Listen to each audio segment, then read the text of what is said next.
नमस्कार सभी को। तो देखिए यहाँ पर हम लोग क्लास 8th का जो चैप्टर 1 है इंग्लिश का, उसके 10 मल्टीपल चॉइस क्वेश्चंस को लेके आए हैं। पूरे चैप्टर को ये अच्छे से कवर कर लेंगे। तो चलिए बिना टाइम वेस्ट किए स्टार्ट करते हैं। देखते हैं फर्स्ट चैप्टर जो है, फर्स्ट क्वेश्चन जो है वो क्या कह रहा है। तो फर्स्ट क्वेश्चन में देखिए कहा गया, who was the most famous ruler of Vijayanagara empire known for golden era. देखिए आपको बताना है कौन विजयनगर एम्पायर का सबसे फेमस रूलर था जिसके एरा को गोल्डन एरा भी कहा गया है। तो इसमें जो ऑप्शंस हैं उसमें पहला ऑप्शन आप देख सकते हैं बुक्का राय है। तो हरिहर और बुक्का ने विजयनगर एम्पायर को इस्टेब्लिश किया था, लेकिन ये नहीं है। इसका जो सही आंसर है वो है कृष्णदेव राय। तो सी ऑप्शन जो है is the correct answer of this question. और इनका रेंज जो रहा है वो 1509 से लेके, याद रखिएगा, 1529 तक रहा है। मतलब इन्होंने 20 साल राज किया है। ये सबसे ज़्यादा फेमस थे। इन्होंने आर्ट में बहुत ज़्यादा वर्क किया था, लिटरेचर में, आर्किटेक्चर में बहुत सारा काम किया था। Krishnadeva Raya reign is called golden era mainly because. अब देखिए इनके रेन को जो है वो गोल्डन एरा क्यों कहा जाता है, ये पूछा गया है। ही फॉट मैनी वॉर्स, क्यों इन्होंने बहुत सारे लड़ाइयाँ करी थी, इसलिए तो गलत है। Literature art and architecture flourished, बिल्कुल सही बात है। तो देखिए लिटरेचर फ्लरिश हुआ इनके रेन में, आर्ट फ्लरिश हुआ, आर्किटेक्चर फ्लरिश हुआ, इसीलिए इनके रेन को क्या कहा जाता है, गोल्डन एरा कहा जाता है। थर्ड क्वेश्चन पे आते हैं, which of these was a literary work compose by Krishnadeva Raya. अब कृष्णदेव राय में इनमें से कौन सा ऐसा है जिसको कंपोज किया था। तो रामचरितमानस जो है वो इन्होंने नहीं किया था, वो तुलसीदास ने किया था। ठीक है, वो किसने किया था, तुलसीदास ने किया था। चलिए रामायण बताइएगा, रामायण किसने कंपोज किया था, रामायण। ठीक है, रामायण और रामचरितमानस दोनों डिफरेंट है, याद रखिएगा। ठीक है, अब यहाँ पर जो सेकंड ऑप्शन दिया है अमुक्त मलयाट, यही इन्होंने क्या किया था, कंपोज किया था। तो बी ऑप्शन इसका सही हो जाएगा। मेघदूत किसने कंपोज किया था, तो ये कालिदास ने कंपोज किया था। ठीक है, कालिदास ने कंपोज किया था। और राज तरंगड़ी जो है वो कलहन थे, कलहन। ठीक है, ये जम्मू कश्मीर के एक कह सकते हैं उस समय जब जम्मू कश्मीर शासकों के अंडर में था, तो उन्हीं के ये पोएट थे बहुत बड़े। आगे बढ़ते हैं, क्वेश्चन नंबर 4 पे आते हैं, हु वॉज अष्टदिग्गज, अष्टदिग्गज। अब देखिए अष्टदिग्गजाज या अष्टदिग्गज जो है ये कौन हुआ करते थे, ये आपको बताना है। तो 8 जनरल्स होते थे विजयनगर एम्पायर आर्मी के, नहीं। 8 कोर डांसर्स थे, नहीं। 8 स्कॉलर्स थे, बिल्कुल सही बात है। ये कौन थे, 8 स्कॉलर्स थे और इनमें पोएट्स भी थे। और ये किसके रेन में थे, कृष्णदेव राय के कोर्ट में रहते थे। जैसे आपने अकबर का देखा होगा नवरत्न रखता था, इसी तरीके से कृष्णदेव राय क्या रखते थे, अष्ट दिग्गज रखते थे। आगे बढ़ते हैं, क्वेश्चन नंबर 5 देखेंगे, who among the Ashta Diggaja was specially famous for wit and humour. तो विट और ह्यूमर के लिए आपको बताना है कौन से ऐसे अष्ट दिग्गज थे जो फेमस थे। ठीक है, पहला ऑप्शन क्या दिया गया है, अल्लसानी पेदन्ना दिया गया है, गलत है। नंदी तिमन्ना दिया गया, गलत है। तेनाली राम, ये बिल्कुल सही है। आपने सुना होगा तेनाली रामन जो है, उससे रिलेटेड कार्टून्स भी बहुत सारे चलाए गए थे। एक सीरीज चलाई गई थी तेनाली राम की। ठीक है, तो वो इसीलिए चलाई गई थी क्योंकि ये बहुत ज़्यादा फेमस थे विट और ह्यूमर के लिए। तो यहाँ पर सी ऑप्शन जो है वो सही हो जाएगा। 6 पे आते हैं, why did Krishna Deva Raya quarrel with his queen Thirumalambal. ठीक है, तो क्यों इन्होंने क्वेरल किया था अपनी क्वीन के साथ, ये यहाँ पर आपको पूछा गया है इस क्वेश्चन में। तो she refuse to attend court, नहीं ऐसा नहीं था।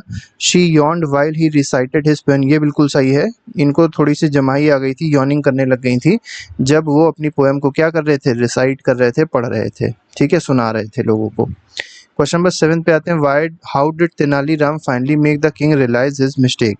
तो कैसे तेनालीराम ने रियलाइज कराई कि मिस्टेक जो थी वो किंग की थी। तो by reciting a poem of his own, अपनी पोएम रिसाइट करके, नहीं, बिल्कुल गलत है। By telling the queen side directly, नहीं, ये भी गलत है। By using the example of sowing paddy seeds and yawning, ये बिल्कुल सही है। तो इन्होंने एग्जाम्पल दिया था पैडी सोइंग का, मतलब और यॉर्निंग का एग्जाम्पल एक दे दिया था, जिससे वो बता पाए थे कि अपनी, मतलब जो राजा की एक जो गलती हो गई थी, मतलब रानी की जो गलती हो गई थी, राजा उसको रियलाइज कर पाया था और उसको माफ कर दिया था, ऐसे आप समझ सकते हैं। What lesson did the king learn from Tenali Ram's example. तो क्या लेसन यहाँ पर सीखने को मिलता है इससे, ये आपको यहाँ पर बताना है। तो यॉनिंग जो है मतलब जमाही जो लोग लेते हैं, अपने क्लास में भी देखा होगा बहुत सारे बच्चे पढ़ते पढ़ते यॉन करने लग जाते हैं। तो यही कहा गया है यॉनिंग जो है एक नेचुरल प्रोसेस है और इसकी डिसरिस्पेक्ट नहीं करनी चाहिए। यही लेसन है जो यहाँ से देखने को मिलता है।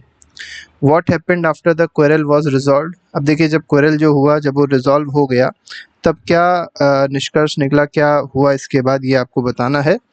क्वीन लेफ्ट द पैलेस गलत है, किंग पनिश द कोर्टियर्स गलत है, royal couple gifted Tenaliram valuable presents बिल्कुल सही है।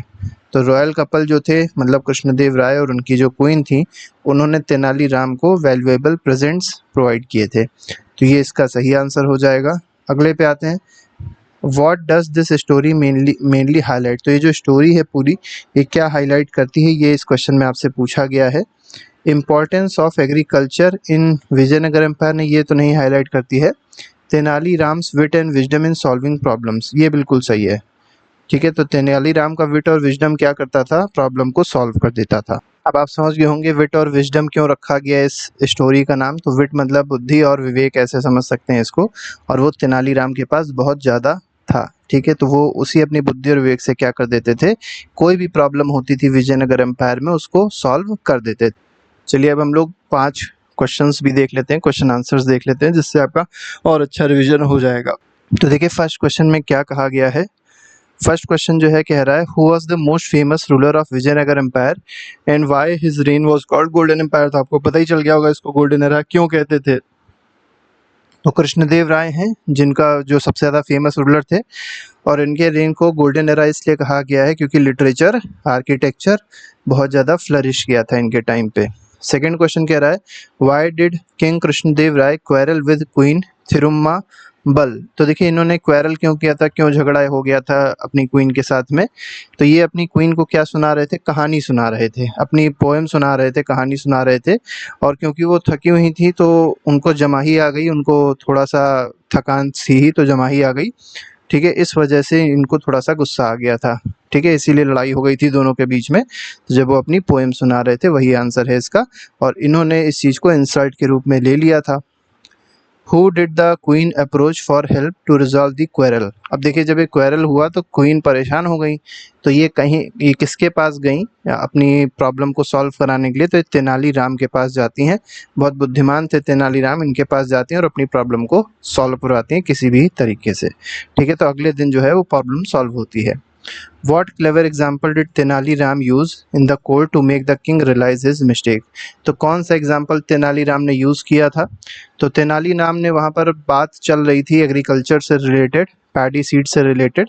ठीक है, तो सोइंग पैडी सीड से रिलेटेड बात चल रही थी, चर्चा चल रही थी। तो तेनालीराम ने क्या कहा कि अगर कोई फार्मर यॉर्निंग कर देता है, मतलब जमाही ले लेता है सोइंग के टाइम पे, तो सीड्स जो होंगी वो इधर उधर फैल सकती हैं, ठीक से सीड नहीं उगेंगी। ठीक है, और ख़राब हो जाएगी फसल। तो he use this to show yawning is natural. अब ये चीज़ इन्होंने क्यों बताई, क्योंकि जो किंग थे उन्होंने भी इस बीच जमाही ले ली थी। तो इससे किंग को ये रियलाइज़ हुआ कि यॉर्निंग जो एक नेचुरल प्रोसेस है और इसकी रिस्पेक्ट करनी चाहिए, इसकी डिसरिस्पेक्ट नहीं करनी चाहिए। How was peace finally restored between king and queen. तो कैसे पीस रिस्टोर्ड हुई थी। तो किंग ने अपनी मिस्टेक को रियलाइज़ कर लिया था और क्वीन से अपोलोजाइज कर लिया, माफ़ी मांग ली, और जो क्वीन थी उन्होंने फॉरगिव कर भी दिया, उन्होंने माफ़ कर दिया था किंग को कि चलिए कोई बात नहीं। देयर बॉन्ड वाज रिस्टोर्ड, और फिर से उनके बीच का जो बंधन था वो रिस्टोर हो गया। और किसकी वजह से, तेनालीराम की बुद्धिमत्ता की वजह से, बुद्धिमान होने की वजह से ये चीज़ हो पाई थी। तो ये 15 क्वेश्चंस थे जिसमें हम लोग ने 10 MCQs डिस्कस किए और 5 क्वेश्चन आंसर्स को भी डिस्कस किया। आई होप ये क्वेश्चंस आपको समझ में आ गए होंगे। वीडियो जरूर लाइक कर दीजिएगा और चैनल को सब्सक्राइब कर लीजिएगा। अभी के लिए फिलहाल नहीं, thank you very much, goodbye, जय हिंद।